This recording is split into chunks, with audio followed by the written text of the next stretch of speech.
অজ্ঞানতিমিরান্ধস্য জ্ঞানাঞ্জনশলাকয়া চক্ষুরুন্মিলিतं येन তস্मै শ্রীগুরুবে নমঃ। গহন আনন্দ চিন্তন শ্রীমৎ স্বামী গহনানন্দজি মহারাজ। আজকের প্রথম চিঠি। পূজনীয় মহারাজ বলছেন, আমার তো মনে হয় না তোমায় কোনো প্রকার পথ দেখানোর প্রয়োজন আছে। কোনো ফিল্ম প্রজেক্টরে দিয়ে ওটাকে চালালে পর্দাতে যেমন ওই ফিল্মের দৃশ্য দেখা যায়, তেমনি নিজেকে, নিজের পরিবেশকে, জগৎকে তুমি ওই রকমই দেখো, যেমন দেখার জন্য তুমি নিজের মন, বুদ্ধি, ইচ্ছে, সংস্কারকে পূর্ব জন্মে তৈরি করে নিয়েছো। কোনো একটি গ্রন্থাগারে যেখানে একদিকে হিন্দি এবং ইংরেজি বই রাখা আছে, ওই বইগুলোকে পড়ার জন্য তোমার মন, বুদ্ধি, সংস্কার ইত্যাদি তৈরি। অন্যদিকে মারাঠি বা তামিল বই রাখা আছে, ওই দিকে তুমি যাও না, কারণ তুমি হিন্দি বা ইংরেজি পড়ার জন্য নিজের মন, বুদ্ধি, সংস্কার ইত্যাদিকে তৈরি করে নিয়েছ। তামিল ইত্যাদি বইগুলোর জন্য নয়। বস্তুত তামিল ইত্যাদি ভাষায় লেখা বইগুলোর কোনো মূল্যই নেই তোমার কাছে। তেমনি যে হত্যার কাহিনী পড়তে ভালোবাসে, যার কৌতূহল শুধু এই ধরনের বই পড়ার, তার কাছে দর্শনশাস্ত্রের বই নিরর্থক মনে হবে। তুমি যে নিজের সম্পর্কে লিখেছ ওটা তোমার ভ্রান্তি, তোমার সৃষ্টি। বুঝলে, আর যখন তুমি এই কথাটি ভালো করে বুঝবে, তখন নিজেই এই পরিস্থিতি পরিবর্তন করতে চাইবে। আর এইটি শুধু পরিবর্তন হবে তোমার কর্মের দ্বারা, তোমার বুদ্ধির দ্বারা। পূর্ব দিকে যেতে থাকা ব্যক্তি যখন বুঝতে পারে সে পশ্চিম দিকে চলে যাচ্ছে, তখন তার দিক পরিবর্তন করা আবশ্যক হয়ে পড়ে। আর সে তা করতে পারে শুধু তার ইচ্ছে শক্তি এবং বুদ্ধির দ্বারা। সে তার মোড় পরিবর্তন করে পশ্চিম থেকে পূর্বে চলে আসতে পারে। আমাকে চিঠি লিখতে থাকো, আমি শ্রী শ্রী ঠাকুরের কাছে তোমার জন্য প্রার্থনা করি। এর পরের চিঠিতে পূজনীয় মহারাজ বলছেন, তোমার 10ই মের চিঠি 20শে মে এখানে পৌঁছেছে। এদিকে আমি গত মাসে বেঙ্গালুরু হয়ে কালাডি, কেরল গিয়েছিলাম। এই 10ই জুনে ফিরেছি। আমার স্বাস্থ্য ভালো আছে। কথাগুলো এত জটিল নয় তুমি যেভাবে মনে করছো। হয়তো অনেকেই এইভাবে মনে করে। লোকেরা এই কথাগুলো বুঝতে চায় না, কারণ এইসব লোকেরা নিজেদের সক্রিয় বলে মনে করে। ধরো, তুমি চীনা রন্ধনকলা, চীনা খাদ্যের ব্যাপারে কোনো সময় একটু জ্ঞান অর্জন করেছ। এই ধরনের খাবারের উপর বই পড়েছ, কিন্তু কখনো এই ধরনের খাবার খাওনি।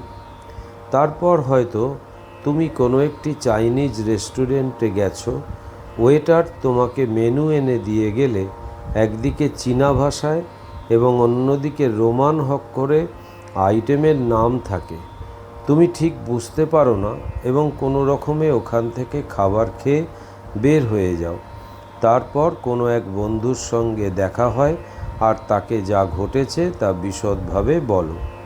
তোমার বন্ধু এই বিষয়ে অভিজ্ঞ, তাই সে কষ্ট পায় আর তোমার বোকামির জন্য দুঃখিত হয়। সে তোমাকে তখন থেকে 2-3 বছর পর্যন্ত দিল্লি ইত্যাদি শহরে চীনা রেস্টুরেন্টে নিয়ে যায় এবং চীনা খাবারের সঙ্গে পরিচয় করায়। তারপর তুমি সিঙ্গাপুর, হংকং, তাইপে এবং কখনো বেইজিং যাও এবং সব জায়গায় তোমার রুচি বা স্বাদের প্রশংসা হয়।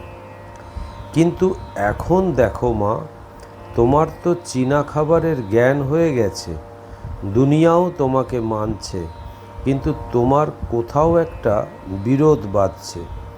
বিরোধ এটাই যে তুমি স্বয়ং চীন দেশের লোক নও, এবং চীনা খাবার তো চীন মায়ের গর্ভে জন্ম নেয়া লোকদের। এখানে তোমার ভারতীয়তাই বাধক হচ্ছে। সুতরাং লোকেরা মনে করে যে এটা আধ্যাত্মিক জগৎ এবং এই জগৎ সম্পূর্ণ আলাদা এবং তাদের জগৎ আলাদা। জগৎ থেকে আমরা গতিশীলতা বুঝতে পারি। সংসার সবসময় চলমান, যা নদীর ধারার মতো বয়ে যাচ্ছে। এখানে স্থিরতা কোথাও নেই, এবং যার এই অস্থিরতার জ্ঞান হয়ে যায়, যখন সে এই অস্থিরতা থেকে আলাদা হয়ে এই অস্থিরতার অবলোকন করতে পারে, তখন তার নিজের স্থিরতার বোধও হতে থাকে।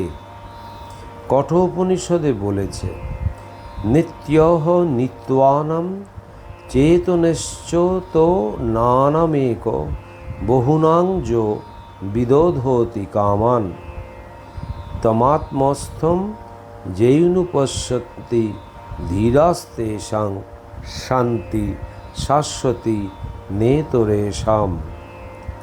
এটা আধ্যাত্মিক অভিজ্ঞতা যা তুমি চাইছো। আধ্যাত্মিক অর্থ অধি, যার অর্থ অধিকরণ, অর্থাৎ অধিকার হওয়া, এবং আত্মা তো তুমি। এই তোমার শরীরকেই অধ্যাত্ম বলে, আর তার অবলম্বন হওয়ার অভিজ্ঞতাকে আধ্যাত্মিক অভিজ্ঞতা বলে। অনু অর্থ পিছনে, ভব অর্থ হওয়া, থাকা ইত্যাদি। কোনো ফিল্ম, ফটোগ্রাফ, চিত্রকে দেখার জন্য, কোনো দৃশ্যকে দেখার জন্য তুমি পিছনে সরে গিয়ে দেখো। এই রকম তোমার শরীরে তোমার ঘটে যাওয়া ঘটনাগুলোকে তুমি তোমার বুদ্ধিকে শরীর থেকে সরিয়ে শরীর, মন ইত্যাদি অবজেক্টিফাই, মূর্ত রূপের ব্যক্ত করাকেই অভিজ্ঞতা বলে। নায়ক নায়িকার সুখ দুঃখ, কান্না হাসিকে দেখার জন্য তুমি টাকা খরচ করে টিকিট কেটে 2.5-3 ঘন্টা সিনেমা হলে বসো, কিন্তু তোমার জীবনের ঘটনাগুলোর জন্য যদি কাঁদতে হয়, তবে তো দুঃখে ভেঙে পড়ো। তোমার জীবনটা এটা থেকে আলাদা করে দেখো। শ্রী শ্রী ঠাকুর বলেছেন, এই শরীর এবং এই জগৎ বাস্তবিক রূপে মিথ্যা, বস্তুত অলীক, স্বপ্নবৎ তুচ্ছ। যেমন অভিজ্ঞতা বাস্তবিক ইন্দ্রিয়ের দ্বারা হচ্ছে, বস্তুত তেমন নয়। বাস্তবিক চৈতন্যই আছে, এমন জ্ঞান আর বোধ যখন হয়, তখন আত্মা সমাধিস্থ হয়। কিন্তু এটার জন্য তোমার কিছুই করতে হবে না, শুধু যা কিছু ঘটছে তা দেখতে থাকো। দেখতে দেখতে বুঝতে পারবে তোমাকে ছাড়া, তোমার আত্মচৈতন্য ছাড়া সব কিছুই নিরর্থক। কিন্তু যতক্ষণ পর্যন্ত এই জ্ঞানের উদয় না হয়, ততক্ষণ পর্যন্ত তোমাকে ওই পরমাত্মার, তোমার হৃদয়স্থ পরমেশ্বর, অন্তর্যামী, যাকে আমরা আমাদের শ্রী শ্রী ঠাকুর বলি, শ্রী শ্রী মা বলি, তাদের কথাগুলো বুঝতে হবে। তাদের কথা অনুযায়ী কাজ করতে হবে। যেমন যেমন এই বোধ দৃঢ় হয়, তেমন তেমন তুমি ওনাদের উপর অধিক থেকে অধিক নির্ভর হয়ে যাবে। শ্রী শ্রী ঠাকুর, শ্রী শ্রী মায়ের আবির্ভাবকেই ব্রহ্মকুণ্ডলিনীর জাগরণ বলা হয়েছে। শ্রী শ্রী ঠাকুর, শ্রী শ্রী মায়ের আবির্ভাবের আগে এই জ্ঞান, আত্মজ্ঞান খুব অল্প সংখ্যক লোক উপলব্ধি করতে পেরেছিলেন। ওনাদের আসার পর এই জ্ঞানের উপলব্ধির জন্য যথাসাধ্য প্রয়াস তো করছো। আমাকে চিঠি লিখতে থাকো, আমি তোমার কল্যাণের জন্য ওনার কাছে প্রার্থনা করি। ফটোগ্রাফের জন্য এখানকার সাধুদের বলছি। তারপরের চিঠি। পূজনীয় মহারাজ লিখছেন, তোমার 22 মে এপ্রিলের চিঠিতে তুমি লিখেছ যে এটা তোমার প্রথম চিঠি। তুমি নিত্য জপ করো, কিন্তু জপ করার সময় মনে অন্য ভাবনা আসে। 2003-এ এমএসসি জুলজি করেছ, পড়াশোনা করতে মন বসছে না। বিয়ের জন্যও কথাবার্তা চলছে। তুমি মোটা, তাই অসুবিধা হচ্ছে। তোমার বয়স 23 বছর। তুমি নিত্য ভগবানের সঙ্গে কথা বলো, জানি না উনি শোনেন কি না। অশান্তি অনুভব করো, কি করবে বুঝতে পারো না। তুমি মনে করো ভগবান সুখীকে দুঃখী এবং দুঃখীকে সুখী করেন। 13-14 বছর বয়স থেকে কষ্ট তোমার সঙ্গে সঙ্গে চলছে। পথ দেখানোর কথা লিখেছ। তো এটা হলো তোমার চিঠি। তুমি এটাকে ডাকে ফেলার আগে নিশ্চয় পড়োনি। জপ করার সময় অন্য ভাবনা কেন আসবে? যদি তুমি জপ করতে থাকো, শান্ত হয়ে যদি এক একটি শব্দ উচ্চারণ করো, তবে মন ওটাতে বসবে। মন বসবে তো অন্য ভাবনা আসবে না। এটা তো তোমার প্রথম চিঠি, শেষ চিঠি তো নয়। সুতরাং পরবর্তীকালেও এই কথাগুলো নিয়ে চর্চা হতে পারে। বিয়ে, স্থূলতা ইত্যাদি ব্যাপারগুলো নিয়ে চিন্তা করো না।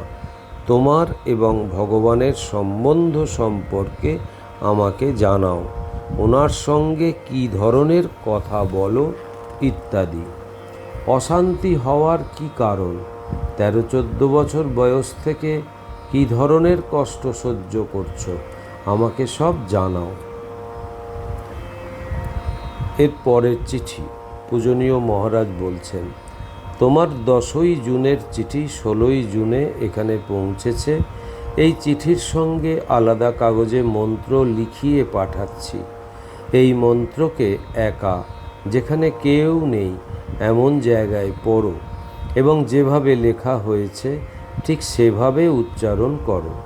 যখন দেখবে যে মন্ত্রটি সঠিকভাবে উচ্চারিত হচ্ছে, তখন জপ করা শুরু করো। 10-12 দিন পর্যন্ত নিয়ম অনুসারে জপ করো এবং দেখো যে মন্ত্রটি কণ্ঠস্থ হয়েছে কিনা।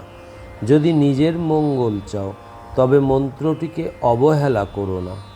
তোমার চিঠি পড়ে স্পষ্ট বোঝা যাচ্ছে যে তুমি কোনো কাজই মন দিয়ে বেশি দিন করো না। এটা তোমার অস্থির মতির পরিচয়। এমন মন্ত্রের সঙ্গে কখনো করো না। মন্ত্রের উচ্চারণ একবারই করো, কিন্তু মন দিয়ে করো। যতক্ষণ পর্যন্ত সঠিকভাবে মন্ত্র উচ্চারণ করতে পারছো না, ততক্ষণ এগিয়ে যেও না। আমার মনে হচ্ছে না তোমার কোনো রাগ আছে বলে। আর যদি কোনো রাগ থাকে, সেটা হলো তুমি নিজেকে অতিরিক্ত বুদ্ধিমান বলে মনে করো। তোমার পরবর্তী চিঠিতে ক্ষমা চাইবার কোনো প্রয়োজন নেই। নিয়ম অনুযায়ী জপ করার পর সেপ্টেম্বর মাসে আমাকে আবার চিঠি লিখে জানাও। তারপরের চিঠি। পূজনীয় মহারাজ বলছেন, আমি দীক্ষার কাজের জন্য পুরো বছর অনেক সময় দেশের বিভিন্ন আশ্রমে যাওয়া আসা করতে থাকি। সুতরাং চিঠি লেখানোর কাজ নিয়মপূর্বক করতে পারি না, তাই জবাব পাঠাতে দেরি হয়ে যায়। শ্রী শ্রী ঠাকুর এবং শ্রী শ্রী মাকে অভেদী মনে করো। তারা ভিন্ন নন।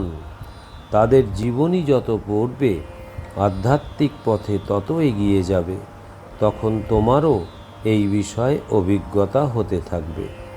সত্যি কথাটি হলো, তাদের আর তোমার মধ্যে কোনো ভেদ নেই।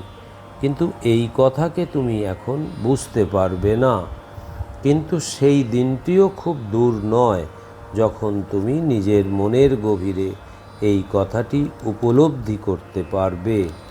তুমি এই মন্ত্রটিকে এইভাবে পড়ো, ইয়া দেবী সর্বভূতেষু লক্ষ্মীরূপেণ সংস্থিতা, নমস্তস্যৈ নমস্তস্যৈ নমস্তস্যৈ নমো নমঃ। গীতা প্রেসের দোকান থেকে শ্রী শ্রী দুর্গা সপ্তশতী আনিয়ে নাও এবং ওটাকে পড়ো। শ্রী শ্রী মায়ের ছবি সামনে রেখে একটি আসনে বসে পড়ো এবং মনে মনে মাকে পাঠ শুনতে বলো। মনই তোমাকে বলবে যে মা শুনছেন, আর কোনো ধরনের নিয়ম করার প্রয়োজন নেই। শুধু বইটি প্রথম থেকে শুরু করো, যতটুকু পড়তে পারো পড়ো, অথবা যেখানে কোনো অধ্যায় শেষ হচ্ছে সেখান পর্যন্ত পড়ে বন্ধ করতে পারো, কিন্তু শ্রী শ্রী মাকে বলার পরই বন্ধ করো। শ্রী শ্রী ঠাকুর এবং শ্রী শ্রী মাকে নিজের প্রার্থনাগুলো শোনাও এবং খুব কেঁদে কেঁদে ব্যাকুলতার সঙ্গে বলো, উনি অবশ্যই তোমার প্রার্থনা শুনবেন। নিশ্চিন্ত থাকো, আমি তোমার মঙ্গলের জন্য ওনার কাছে নিত্য প্রার্থনা করি। ওম নিরঞ্জনম নিত্যম অনন্তরূপম ভক্তানুকম্পাদিত বিগ্রহং বৈ ঈশাবতারম পরমেশমিড্ডম তং রামকৃষ্ণম শিরসা নমামহম। শ্রীরামকৃষ্ণার্পণমস্তু।